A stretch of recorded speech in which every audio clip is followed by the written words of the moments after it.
Welcome to new TV Telugu. ఇప్పుడు Telangana top 10 చూద్దాం.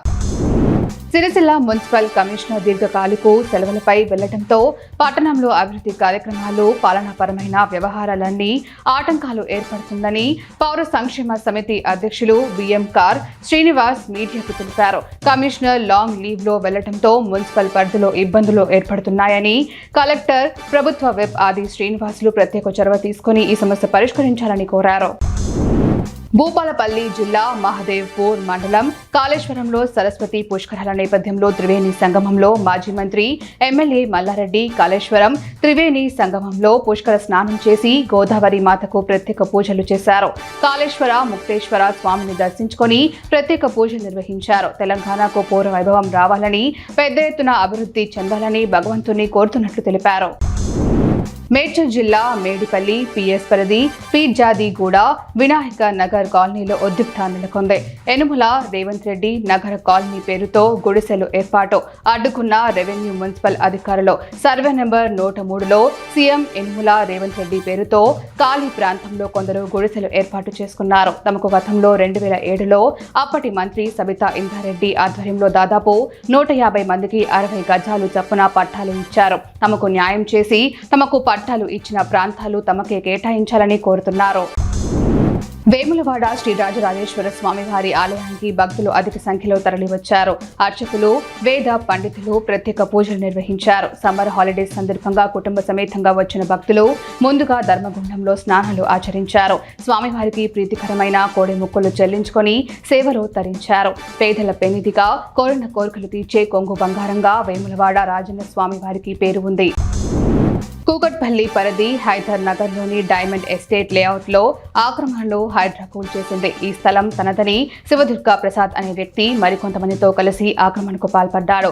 బాధితులు కోర్టును ఆశ్రయించడంతో గత సంవత్సరం సెప్టెంబర్లో 79 మంది బాధితులకు ఈ స్థలం చెందుతుందని హైకోర్టు తీర్పునిచ్చింది.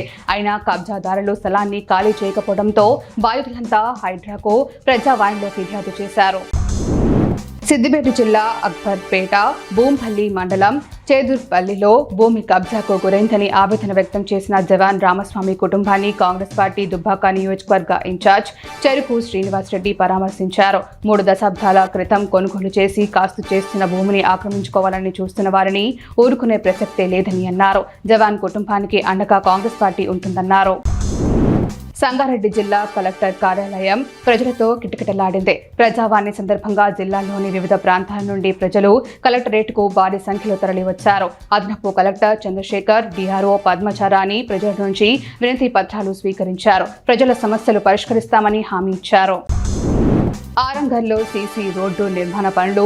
దీని కారణంగా ఎల్బీ నగర్ నుండి మెహదీ పట్నం వెళ్లే దారిలో ప్రధానంగా దుర్గా నగర్ నుండి ఆలంగర్ వైపు వచ్చే 1-వే ట్రాఫిక్ ను 15 రోజుల పాటు Katedan old Kurnool road college gate మీదుగా ద్వారా ట్రాఫిక్ మళ్లించారు. సాధారణ ప్రజలు ఈ విషయాన్ని అర్థం చేసుకుని ట్రాఫిక్ సజావుగా సాగేలా ట్రాఫిక్ పోలీసులతో సహకరించాలని రాజేంద్ర నగర్ ట్రాఫిక్ ఇన్స్పెక్టర్ రాజేంద్ర గౌడ్ తెలిపారు. నటుడు Manchu Manoj Bhairavam movie trailer release event లో ఆసక్తికర వ్యాఖ్యలు చేశారు. నేను ఎన్నో సార్లు చేశా, లాంచ్ రీలాంచ్ అని చాలా సార్లు చేశాను. మనం ఒకటి అనుకుంటే దేవుడు ఇంకొకటి అనుకుంటాడు. శివుడిని శివయ్య అని పిలిస్తే రాడు. మనసారా తలుచుకుంటే మా డైరెక్టర్ రూపంలోనో, ప్రొడ్యూసర్ రూపంలోనో, మీరందరి రూపంలోనే వచ్చేవాడు శివుడు అంటూ వ్యాఖ్యానించారు. ఈ చిత్రం ఈ నెల 30న రిలీజ్ కానుంది. జోగులాంబ గద్వాల జిల్లా మల్లాకల్ మండలం బీజ్వరం ఎస్సీ కాలనీలో గత వారం క్రితం కురిసిన భారీ గాలి వాన వర్షాలకు 2 విద్యుత్ స్తంభాలు కదిలి ఇళ్ల మధ్యలో విద్యుత్ వైర్లు వేలాడుతున్నాయి. ఈ కారణంగా కాలనీ వాసులు తిరుగులాడడానికి భయపడుతున్నామని వాపోతున్నారు. వర్షాకాలంలో షార్ట్ సర్క్యూట్ వచ్చే అవకాశం ఉందని, ఈ విషయమై ఏఈ లైన్ మ్యాన్ కు చెప్పినా స్పందించలేదన్నారు. సంబంధిత అధికారులు స్పందించి కరెంటు వైర్లను తొలగించాలని కోరుతున్నారు.